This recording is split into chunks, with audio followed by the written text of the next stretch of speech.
इस गतिविधि के अंत तक आप निम्नलिखित कार्यों में सक्षम हो जाएंगे: हेडफोन का वर्णन करना, अपने कंप्यूटर में हेडफोन प्लग इन करने का तरीका समझाना और अच्छे तरीके से सुनने के लिए आपके कंप्यूटर पर ऑडियो कॉन्फ़िगर करना। जैसे हम माउस प्लग इन करके ऑनलाइन गेम खेल सकते हैं, उसी तरह से हम स्पीकर कनेक्ट करके संगीत सुन सकते हैं, गेमिंग डिवाइस अटैच करके वीडियो गेम खेल सकते हैं और भी बहुत कुछ कर सकते हैं। आप अपने कंप्यूटर में हेडफोन भी प्लग इन कर सकते हैं और अपना पसंदीदा संगीत सुन सकते हैं। इस आईटी साक्षरता प्रोग्राम में ऑडियो भी शामिल किया गया है, जिससे आपको आसानी से सीखने में सहायता मिले। अब आप इसे सुन रहे हैं। कैसे? निश्चय ही उन हेडफोन सेट के जरिए जो आपके उपयोग के लिए पहले से ही प्लग इन किए गए हैं।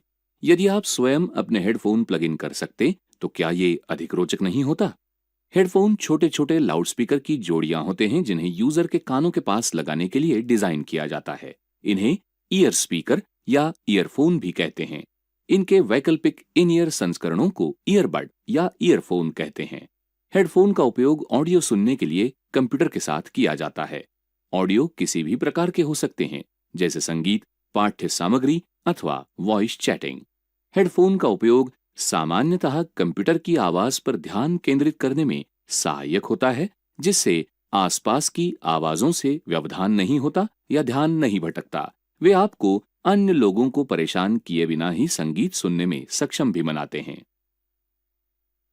अपने कंप्यूटर में हेडफोन प्लग करने के लिए आपको डेस्कटॉप को समझने की और सीपीयू के सामने के रूप को समझने की आवश्यकता होगी। किसी डेस्कटॉप कंप्यूटर के मूलभूत भाग हैं: कंप्यूटर का केस अथवा सीपीयू, मॉनिटर, कीबोर्ड, माउस और पावर कार्ड। सीपीयू पर नजर डालें।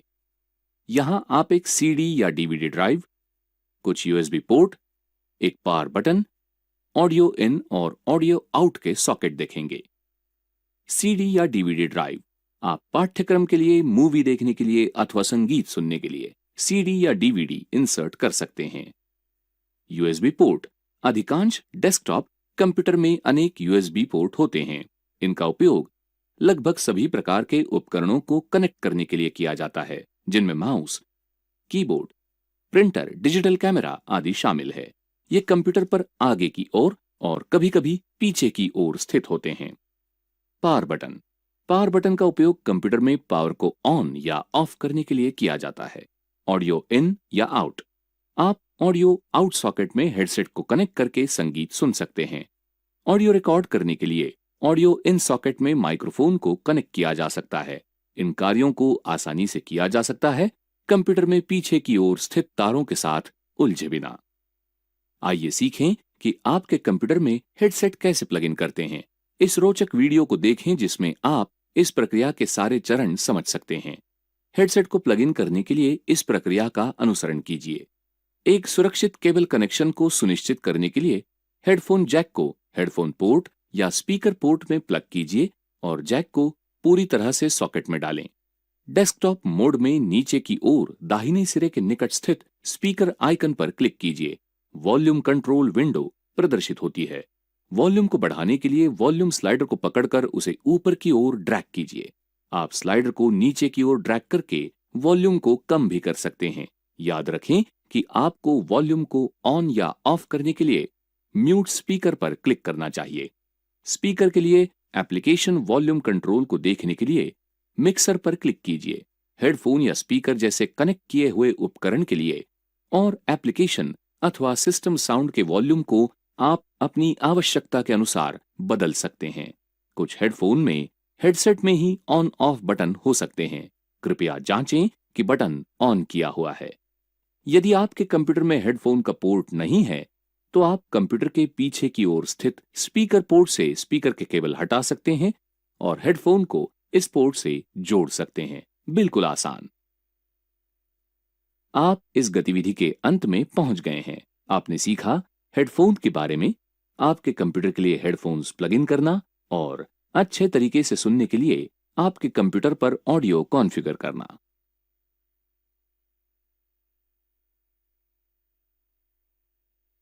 इस गतिविधि के अंत तक आप निम्नलिखित कार्यों में सक्षम होंगे: ऑपरेटिंग सिस्टम का वर्णन करना, और ऑपरेटिंग सिस्टम के कार्यों को स्पष्ट करना। हेलो मित्रों, अब हम ऑपरेटिंग सिस्टम की अवधारणाओं को समझने के साथ अपना सीखना आरंभ करें। आप जानते ही होंगे कि किसी एक भाग को कंप्यूटर नहीं कहते। कंप्यूटर वास्तव में एक साथ कार्य करने वाले अनेक भागों की प्रणाली है। इसके भौतिक भाग, जिनको आप देख और छू सकते हैं, वो सामूहिक रूप से हार्डवेयर कहलाए जाते हैं। ये विभिन्न भाग एक या अधिक कार्य करते हैं, जिनमें इनपुट, आउटपुट, प्रोसेसिंग या स्टोरेज शामिल होते हैं। लेकिन क्या आप ये भी जानते हैं कि ये भाग परस्पर संचार कैसे करते हैं और आपके द्वारा निर्देशित विशिष्ट कार्य कैसे करते हैं? ये मानवीय भाषा को कैसे समझते हैं? यहीं पर ऑपरेटिंग सिस्टम का अस्तित्व सामने आता है। ऑपरेटिंग सिस्टम के बिना एक कंप्यूटर केवल एक ऐसे बक्से के समान होता है जिसके विभिन्न अंग होते हैं। संक्षेप में हम कह सकते हैं कि ऑपरेटिंग सिस्टम के बिना कोई भी कंप्यूटर बेकार होता है। क्या आप अधिक जानना नहीं चाहेंगे?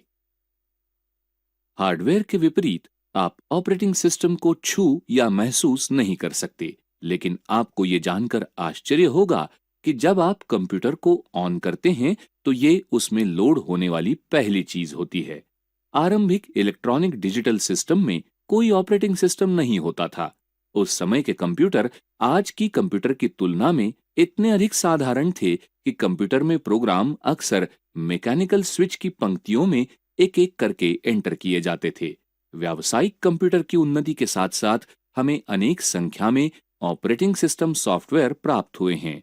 सबसे पहले माइक्रोसॉफ्ट ने ऑपरेटिंग सिस्टम के विचार को प्रस्तुत किया, जिसका नाम पहले विंडोज रखा गया। माइक्रोसॉफ्ट विंडोज ने विश्व में पर्सनल कंप्यूटर की मार्केट पर राज्य किया। आइए सीखें कि ऑपरेटिंग सिस्टम ठीक तरह से क्या है। ऑपरेटिंग सिस्टम वो प्रोग्राम है जो कंप्यूटर को मनुष्यों के उपयोग के योग्य बनाता है। इसके बिना साधारण सी चीज भी करने के लिए हजारों निम्न स्तरीय ऑपरेशन करने पड़ेंगे, लेकिन ऑपरेटिंग सिस्टम की सहायता से आप आसानी से इन कार्यों को कर सकते हैं। ऑपरेटिंग सिस्टम का लक्ष्य हार्डवेयर और सॉफ्टवेयर को व्यवस्थित और नियंत्रित करना होता है, जिससे उपकरण एक प्रभावशाली ढंग से कार्य करें। ऑपरेटिंग सिस्टम को विभिन्न स्रोतों का प्रबंधक भी माना जा सकता है। ऑपरेटिंग सिस्टम ही निश्चित करता है कि कंप्यूटर के किस स्रोत का उपयोग किस समस्या का समाधान करने में होगा और उनका उपयोग किस क्रम में किया जाएगा।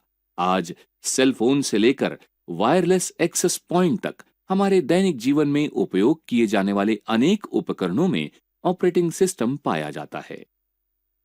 जब आप आधुनिक कंप्यूटर के सामने बैठते हैं तो आपको काम करना बहुत आसान लगता है, लेकिन याद रखें, विभिन्न कार्यों को संपादित करने के लिए मशीन के अंदर ऑपरेटिंग सिस्टम को अनेक जटिल कार्य संपादित करने होते हैं।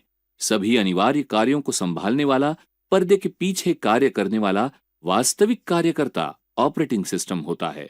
ऑपरेटिंग सिस्टम किसी मूवी के निर्देशक के समान होता है। वो मूवी में नजर तो नहीं आता, लेकिन वो पटकथा, स्थान की योजना, शॉट के चयन, अभिनय की शैली, संगीत से लेकर मूवी के प्रभाव को प्रभावित करने वाली सभी चीजों का ध्यान रखता है। इसी प्रकार ओएस कंप्यूटर हार्डवेयर में अनेक आंतरिक कार्य करता है, लेकिन हम इसे देख नहीं पाते। इसको जानना क्या सचमुच रोचक नहीं?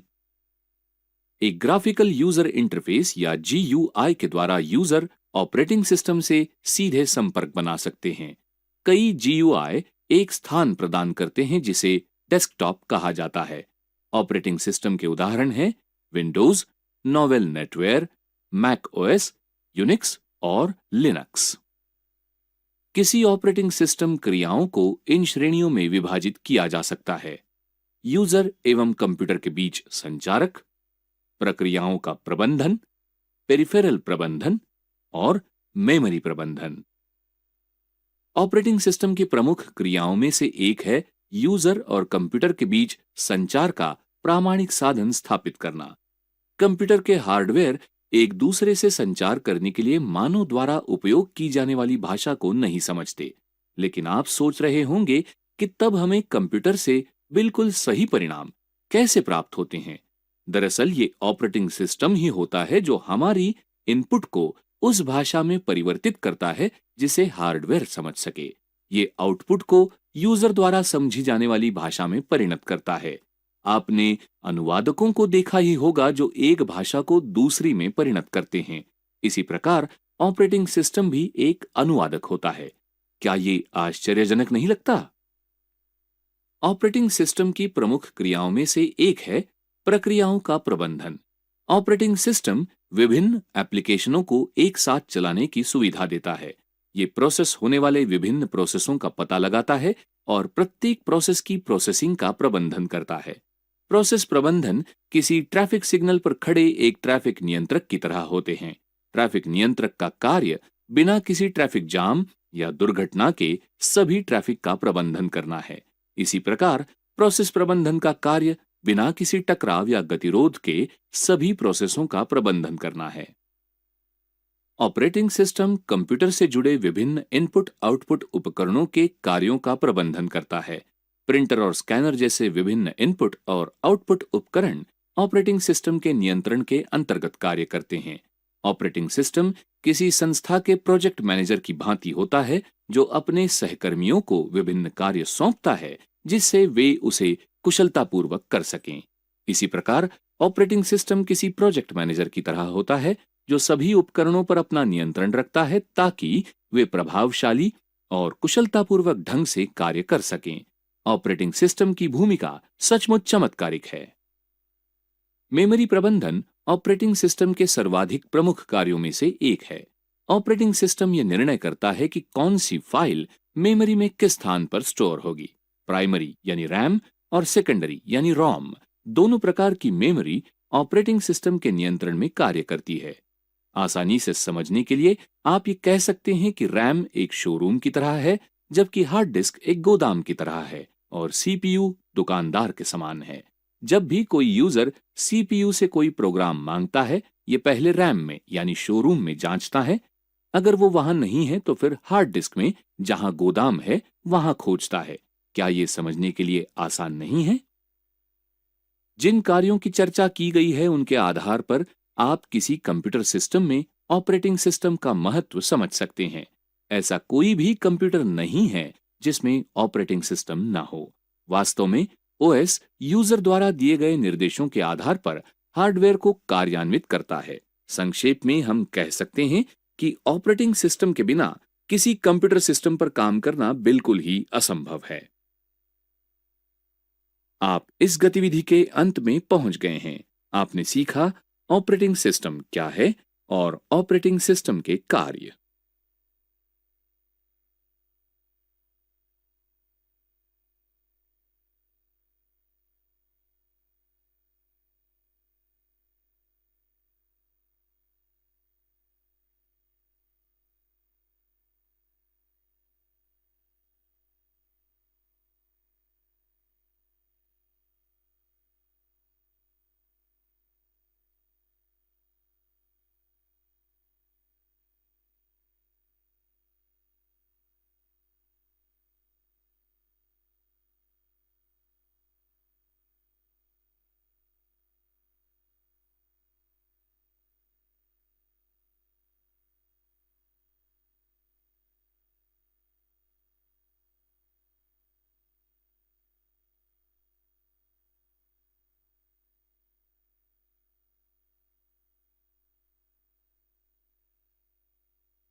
इस असाइनमेंट के अंत तक आप निम्नलिखित कार्यों में सक्षम हो जाएंगे।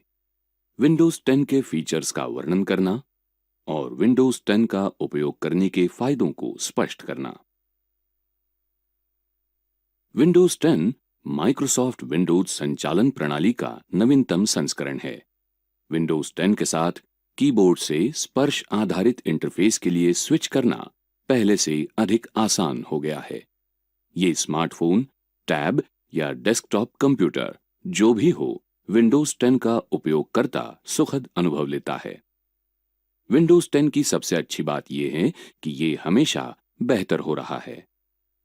अपने आप अपडेट्स सक्षम करने के साथ आप विंडोज 10 के फीचर्स और सुरक्षा को उनके जल्द से जल्द उपलब्ध होने पर प्राप्त करते हैं, और वो भी बिना किसी अतिरिक्त लागत के।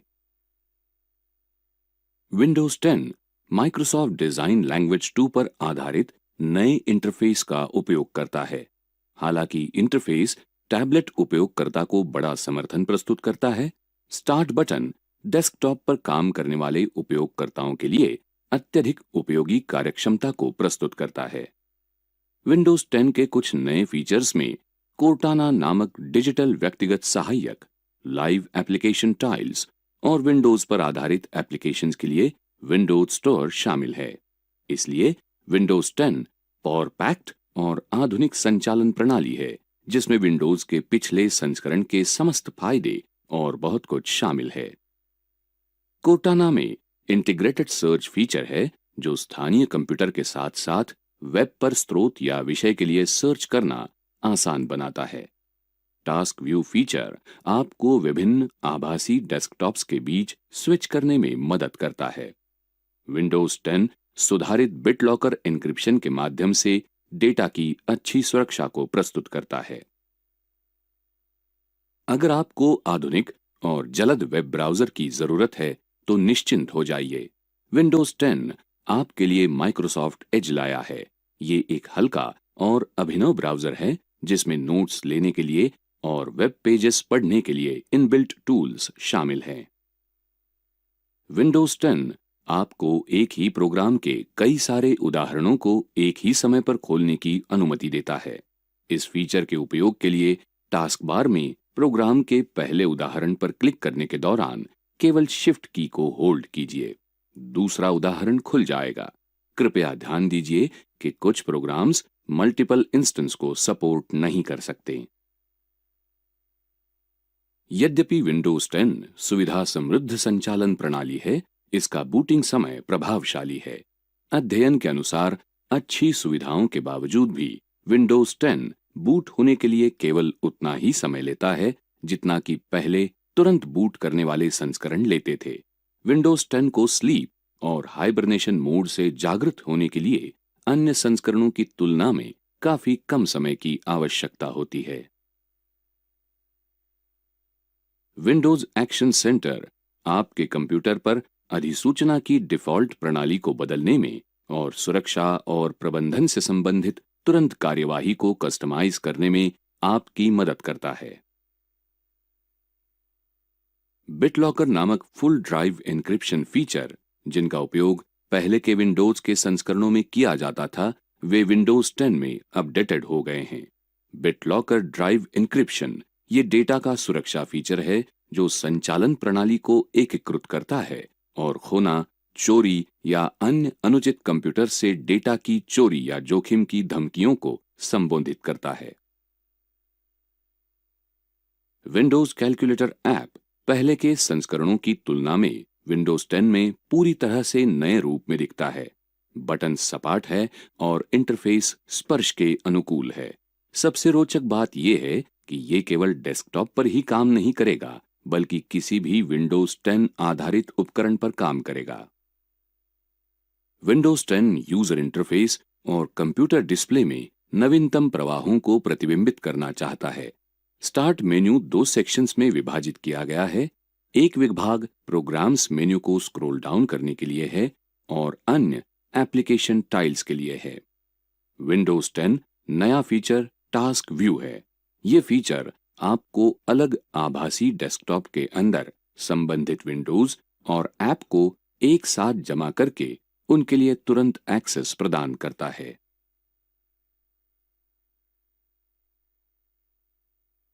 माइक्रोसॉफ्ट होम ग्रुप नामक एक साधारण इंटरफेस में सामान्य नेटवर्क आधारित शेयर किए जाने वाले कार्यों को संगठित करता है। होम ग्रुप में कंप्यूटर्स आसानी से होम नेटवर्क पर दस्तावेजों, डिजिटल मीडिया फाइल्स और प्रिंटर्स को शेयर करता है।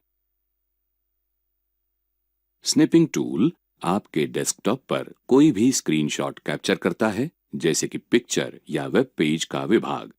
आप पूरी विंडो, स्क्रीन के आयताकार विभाग या अपने माउस या टैबलेट पेन के साथ निकाले हुए फ्री हैंड की आउटलाइन को स्निप कर सकते हैं।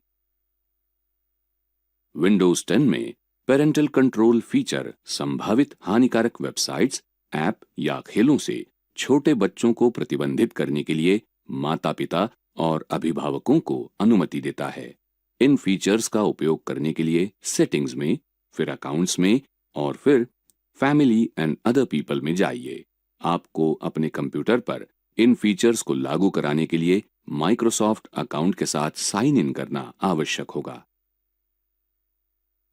अगर आपको विंडोज 10 के उपयोग के दौरान कोई समस्या आती है, तो स्टेप्स रिकॉर्डर नामक डेस्कटॉप ऐप का उपयोग करके उसे रिकॉर्ड कर सकते हैं और फिर उसे सपोर्ट टीम के साथ शेयर कर सकते हैं, जो आपकी मदद कर सकता है। स्टेप्स रिकॉर्डर उपयोगकर्ता द्वारा उठाए गए हर चरण का स्क्रीनशॉट लेता है, ताकि शारीरिक रूप से उपकरण को संभाले बिना समर्थन कर्मचारी दूर से एक समाधान प्रदान कर सकते हैं। रिबन ये यूजर इंटरफेस घटक हैं, जिसमें विभिन्न समूहों में स्थित मेन्यू आइटम्स के सेट शामिल है। विंडोज 10 में रिबन वास्तविक संचालन प्रणाली का एक हिस्सा है, इसलिए आप उसे केवल इनबिल्ट विंडोज एप्लीकेशंस में ही नहीं, बल्कि थर्ड पार्टी एप्लीकेशंस में भी देख सकते हैं। विंडोज 10 में नया पॉपअप मेन्यू शामिल है, जैसे कि उपलब्ध नेटवर्क्स कनेक्शंस के विभिन्न प्रकारों को खोजने और कनेक्ट करने के लिए उपयोगिता, जिसमें wifi, mobile broadband, dial up और वीपीएन कनेक्शंस शामिल है। ये इंटरफेस आपकी पसंद के नेटवर्क को सिलेक्ट करना आसान बनाता है। विंडोज मीडिया प्लेयर एप्लीकेशन का उपयोग ऑडियो और वीडियो को लगाने के साथ साथ इमेजेस को देखने के लिए कर सकते हैं। ये मीडिया प्लेयर अलग अलग प्रकार के मीडिया फाइल फॉर्मेट्स को समर्थित करता है। इसकी कुछ प्रमुख सुविधाओं में डीवीडी प्लेबैक को बढ़ाना, पीसी टू पीसी और इंटरनेट आधारित मीडिया स्ट्रीमिंग और डिस्क बर्निंग और रिपिंग शामिल है। जैसे कि आपने अभी देखा कि आप अपनी महत्वपूर्ण चीजों को रखने के लिए व्यक्तिगत लॉकर का उपयोग कर सकते हैं, वैसे ही आपको डिजिटल लॉकर की भी जरूरत अपने महत्वपूर्ण डिजिटल क्रेडेंशियल्स को रखने के लिए हो सकती है।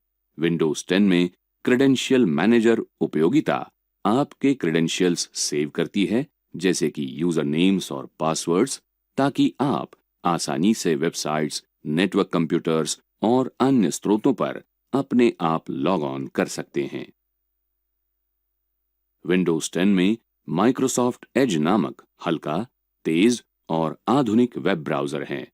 इसमें ब्राउजर पर शाब्दिक सामग्री को पढ़ने के लिए, टेक्स्ट को रेखांकित करने के साथ साथ समर्पित रीडिंग मोड के लिए विशेष एनोटेशन टूल है। हालांकि माइक्रोसॉफ्ट एज ये विंडोज प्लेटफॉर्म के लिए डिफॉल्ट वेब ब्राउजर है, विंडोज 10 में वैकल्पिक ब्राउजर के रूप में इंटरनेट एक्सप्लोरर 11 शामिल है। कोर्टाना विंडोज 10 में आभासी सहायक है। कोर्टाना का उपयोग करने के लिए स्टार्ट के पास के सर्च बॉक्स में आपके पसंद के विषय या शंका को टाइप कीजिए, अन्यथा आप माइक्रोफोन सिलेक्ट करके कोर्टाना से बात कर सकते हैं। कोर्टाना का उपयोग करके आप वेब के साथ साथ स्थानीय कंप्यूटर पर किसी भी स्रोत या विषय के लिए सर्च कर सकते हैं। कोर्टाना का उपयोग रिमाइंडर्स को सेट करके आपके समय सारणी को सुनियोजित करने के लिए भी किया जा सकता है। क्या ये अद्भुत नहीं है? याद रखिए, कोर्टाना का आप जितना अधिक उपयोग करेंगे, वो उतनी ही आपको सेवा प्रदान करने में सक्षम होगी। जैसे कि आप रोजमर्रा के उपयोग के लिए किराने की दुकान से कुछ वस्तुओं को खरीदते हैं, तो वैसे ही आपको विंडोज 10 में डाउनलोड, इंस्टॉल और ऐप्स और गेम्स के उपयोग के लिए विंडोज स्टोर की जरूरत होती है। जबकि स्टोर पर कई सारे ऐप्स और गेम्स उपयोग के लिए मुफ्त हैं, अन्य में ऐप परचेसेस शामिल होता है या उन्हें डाउनलोड या इंस्टॉल करने के लिए आपको भुगतान करना आवश्यक होता है। स्टोर पर ऐप्स और गेम्स के बारे में सबसे अच्छी बात यह है कि वे यूनिवर्सल हैं। इसका अर्थ है कि आप उन्हें बिना परेशानी के किसी भी विंडोज 10 आधारित उपकरण पर चला सकते हैं। आप इस असाइनमेंट के अंत में पहुंच गए हैं। आपने सीखा विंडोज 10 के फीचर्स और विंडोज 10 के फायदे।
टिरी, हे टिरी, क्या हुआ मेरी?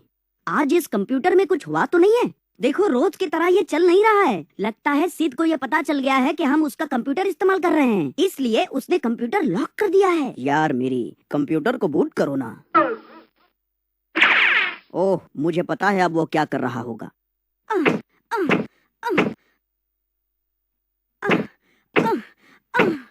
मुझे पता था यार कि तुम ऐसा ही कुछ पागलपन करोगे। जब मैंने कहा बूटिंग करो तो इसका मतलब ये नहीं कि बूट से मारो। जो तुम कर रहे हो उसे किकिंग कहते हैं। कंप्यूटर को स्टार्ट करना या रीस्टार्ट करना बूटिंग कहलाता है भाई। कंप्यूटर को बूट करने के दो प्रकार होते हैं, एक कोल्ड बूट और दूसरा वार्म बूट। जब हम कोई कंप्यूटर स्टार्ट करते हैं जो बहुत देर से बंद था, वो कहलाएगा कोल्ड बूट।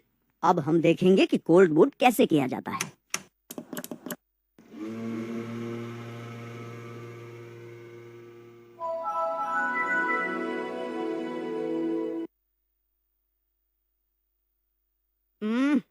अब ये फिर से क्यों बंद हुआ? रुको, मुझे पता है कि अब क्या करना है।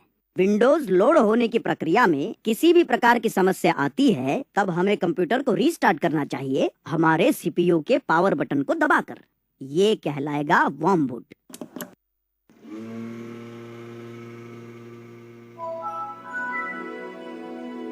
मेरी, अब मुझे लगता है कि कंप्यूटर बूटिंग क्या होती है तुम सही मायने में समझ चुके हो।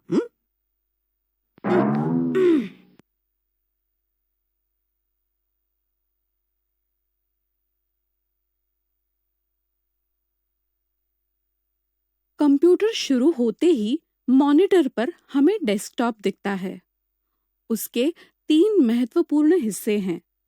एक तो जो चित्र नजर आ रहा है वो वॉलपेपर है। दूसरा भाग बाई तरफ आपको यह जो छोटे छोटे चित्र दिख रहे हैं उन्हें हम आइकॉन कहते हैं। उस हर आइकॉन का प्रयोग करके कंप्यूटर पे अलग अलग प्रोग्राम्स शुरू कर सकते हैं। तीसरा महत्वपूर्ण हिस्सा है नीचे दिखने वाला टास्क बार। टास्क बार में बाईं ओर से स्टार्ट का बटन होता है तो दाहिनी ओर समय तथा तारीख होती है। ये जो हिलता हुआ बाण अथवा एरो दिखता है उसे हम कर्सर कहते हैं तथा यह कर्सर माउस की सहायता से हम नियंत्रित करते हैं।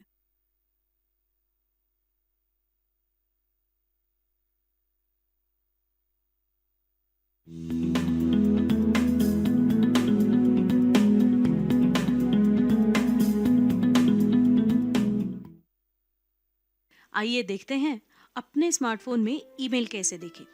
स्मार्टफोन पर कुछ ऐप फोल्डर में या सीधे मेन्यू में मिल सकते हैं।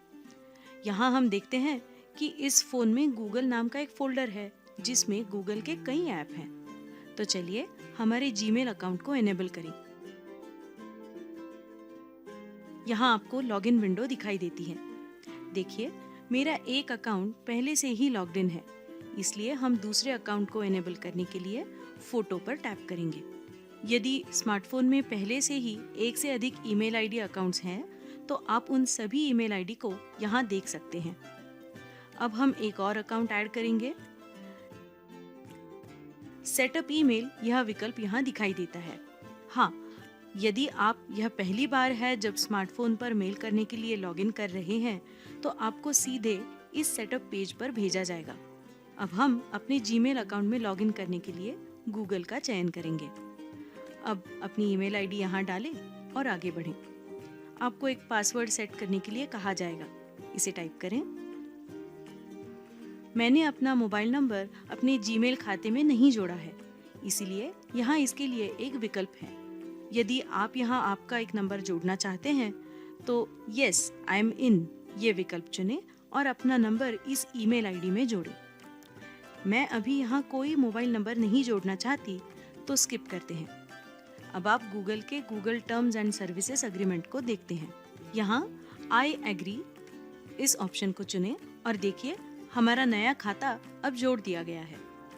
अब आप अपनी नई ईमेल आईडी का चयन करें। यह इनबॉक्स है और यहाँ आपको आए हुए सभी मेल दिखाई दे रहे हैं। अन्य विकल्प देखने के लिए यहाँ टैप करें। यहाँ इनबॉक्स के सभी मेल विभिन्न श्रेणियों में जैसे प्राइमरी, सोशल, प्रमोशंस इसमें दिखाई देते हैं। इतना ही नहीं, यहाँ star, snoozed, important, sent, scheduled mails, outbox, drafts, spam and bin ऐसे अन्य विकल्प भी हैं। इन सभी विकल्पों में इससे संबंधित मेल्स हैं। आपको यहाँ कैलेंडर और कॉन्टैक्ट्स भी दिखाई देंगे। तो चलिए एक ईमेल भेज के देखते हैं। उसके लिए नीचे दाईं ओर प्लस बटन का चयन करें। अब कंपोज विंडो खुली है। यहाँ मेल का विषय और ड्राफ्ट लिखें। उस व्यक्ति की मेल आईडी जिसे आप मेल भेजना चाहते हैं एंटर करें। देखें कि आपका ईमेल भेजा जा रहा है। जैसे ही इसे भेजा जाएगा, यह स्टेटस प्रदर्शित करेगा। देखें आपके द्वारा अभी भेजा गया ईमेल यहाँ दिखाई दे रहा है। चलिए ईमेल के पासवर्ड को रीसेट करने का तरीका भी देख लें। सेटिंग्स मेनू पर जाएं, अपनी ईमेल आईडी चुनें। यदि यह इस फोन से जुड़ी एकमात्र ईमेल आईडी है तो यह विकल्प दिखाई नहीं देगा।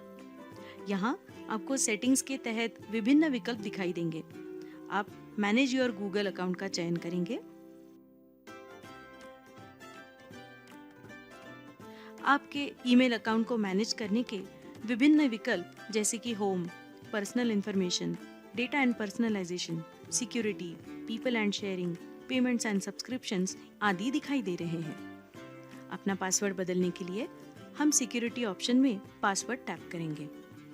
आगे बढ़ने के लिए वह आपसे अब आपका पासवर्ड मांगता है, उसे डालें और नेक्स्ट पर क्लिक करें। अब यहाँ आप नया पासवर्ड दर्ज कर सकते हैं। याद रखिए, अपना पासवर्ड बनाते समय हमेशा अक्षरों, संख्याओं और सिंबल्स का उपयोग करें। और हाँ, यह कम से कम 8 कैरेक्टर लंबा होना चाहिए। अब हम फिर से अपना नया पासवर्ड दर्ज करेंगे, फिर चेंज पासवर्ड पर क्लिक करेंगे। देखिए, अब पासवर्ड बदल गया है। इस तरह हम अपने स्मार्टफोन पर ईमेल पासवर्ड को रीसेट कर सकते हैं।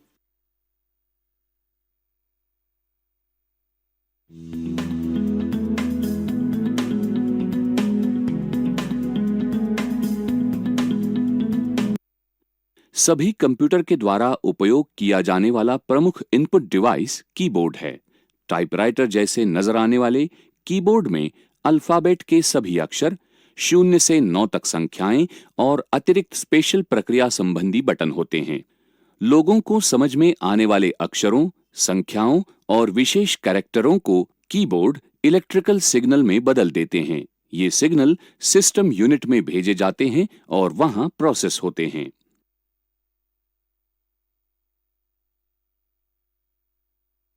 यदि आप केवल न्यूमेरिक डेटा का उपयोग करने वाले हैं तो स्टैंडर्ड कीबोर्ड पर टच टाइपिंग सीखे बिना भी आप नंबर पैड पर टच टाइपिंग सीख सकते हैं। संख्याओं को एंटर करते समय स्पीड की अपेक्षा परिशुद्धता हमेशा अधिक महत्वपूर्ण होती है। अभ्यास सत्रों को बहुत धीमे धीमे करें। स्पीड बाद में स्वाभाविक रूप से आ जाएगी। जब आपका कंप्यूटर स्टार्ट होता है तो डिफॉल्ट से न्यूमेरिक पैड ऑन रहता है। बाईं ओर शीर्ष पर स्थित बटन नम लॉक को दबाने से न्यूमेरिक पैड ऑफ हो जाता है। जब पैड ऑफ होता है तो बटन निचले भाग पर क्रियाएं करते हैं। उदाहरण के लिए संख्या 6 के बटन से आप कर्सर को दाहिनी ओर ले जा सकते हैं। संख्या 3 पेज डाउन बटन का काम करती है आदि। संख्याओं को टाइप करने के लिए न्यूमेरिक कीपैड का उपयोग करना सीखने के लिए सुनिश्चित करें कि नम लॉक ऑन है। कीबोर्ड पर आपको एक छोटी सी लाइट जलती नजर आएगी।